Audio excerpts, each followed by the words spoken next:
It's 11:47 p.m. You're in bed, lights off, phone 2 inches from your face. You're not shopping, you're just looking. And then you see it. That thing you didn't even know you wanted 30 seconds ago. $129. Free shipping. Only 3 left in stock. People are buying this right now. Your brain goes, honestly, I deserve this. Tap Apple Pay, Face ID, done. And tomorrow morning, you wake up with that weird mix of excitement and regret thinking, why did I just spend money on that? If that sounds uncomfortably familiar, yeah, same. Here's the thing. Impulse spending isn't a money problem. It's a psychology problem. And today, I'm going to show you one stupidly simple rule, the 72-hour rule, that can shut down impulse spending almost instantly without budgeting apps, spreadsheets, or willpower. My name is, and I spend way too much time thinking about why smart people keep making dumb money decisions. If you're someone who earns money, tries to be responsible, but somehow still feels like your bank account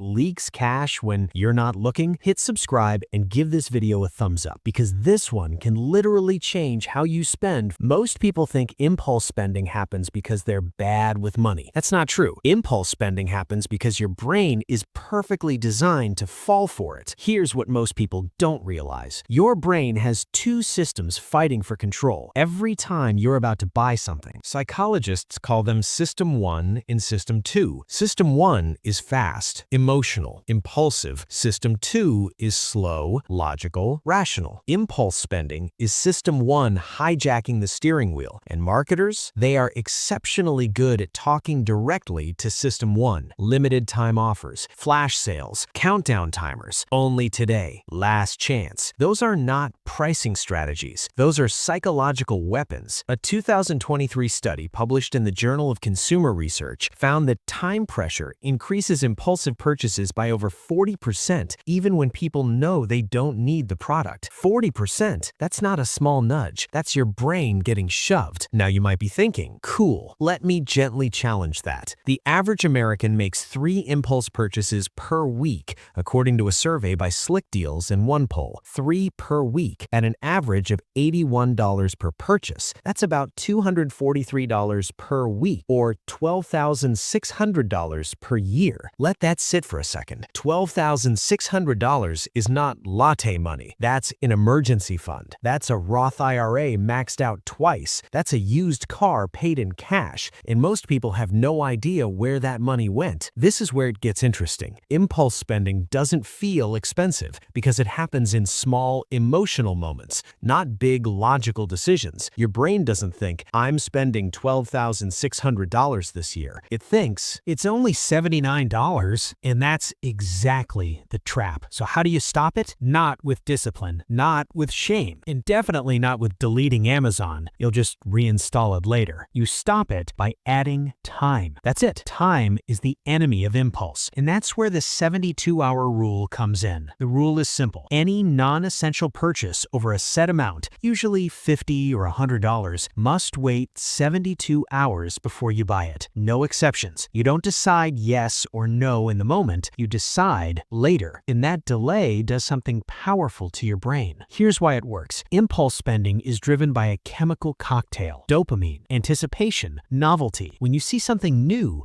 your brain releases dopamine before you even buy it. That's why scrolling feels good. That's why adding to cart feels exciting. That's why the idea of owning something often feels better than actually owning it. But dopamine has a short half-life. Research from Stanford shows that the emotional spike from anticipated rewards drops dramatically within 24 to 72 hours if the reward is delayed. In plain English, if you wait 3 days, your brain stops caring. That thing that felt urgent on Monday night feels kind of pointless by Thursday morning. And here's the part most people don't expect. Studies show that people delay purchases by 72 hours. Over 60% of impulse buys are never completed, not because they resisted, but because they genuinely no longer wanted the thing. That's wild. You didn't need more willpower. You needed distance. Think of impulse spending like a drunk version of yourself making financial decisions. You don't argue with drunk you. You don't negotiate. You just take the keys away. The 72-hour rule is taking the keys away. Now you might be thinking, okay, Nick, but what if I miss a deal? Good. Let's talk about that fear, because fear of missing out is one of the biggest drivers of bad money decisions. Here's the truth. If a product is good, it will be on sale sale again. If it's not on sale again, you didn't need it. And if missing a deal causes financial stress, the deal wasn't actually a deal. Retailers manufacture urgency because urgency sells. Black Friday isn't about discounts, it's about panic, and panic is expensive. Now let's get practical. How do you actually use the 72-hour rule in real life? First, you set a personal threshold. For most people, $50 is a good start. If you're higher income, maybe $100 or $200. Anything above that number is not an automatic no, it's a not yet. Second, you write it down. Literally, Notes app, wish list, screenshot folder called 72-hour list, because writing it down tells your brain, relax, we're not losing this. That alone reduces anxiety. Third, and this is crucial, you don't research it obsessively during the 72 hours. No watching reviews, no comparison shopping, no just checking. That keeps dopamine alive. You want the emotional wave to crash, and when the 72 hours are up, you ask 3 questions. Do I still want this? Do I know exactly where the money is coming from? Would I buy this at full price, not on sale? If the answer isn't a clean yes to all 3, you don't buy it. No guilt, no drama. You move on. Now here's the surprising part. Sometimes you will still buy it, and that's fine, because now it's a conscious decision, not an emotional reflex. And conscious spending feels completely different. You enjoy the purchase more, you regret it less, and you don't spiral afterward. This is where the math gets fun. Let's say the 72-hour rule cancels just one $100 impulse purchase per week. That's $5,200 per year. Invested in a basic S&P 500 index fund, earning an average of 8%, in 10 years, that's around $78,000. In 20 years, about $245,000. In 30 years, over $600,000 from not buying stuff you didn't even remember wanting. That's insane. This is why I get slightly frustrated when people obsess over cutting coffee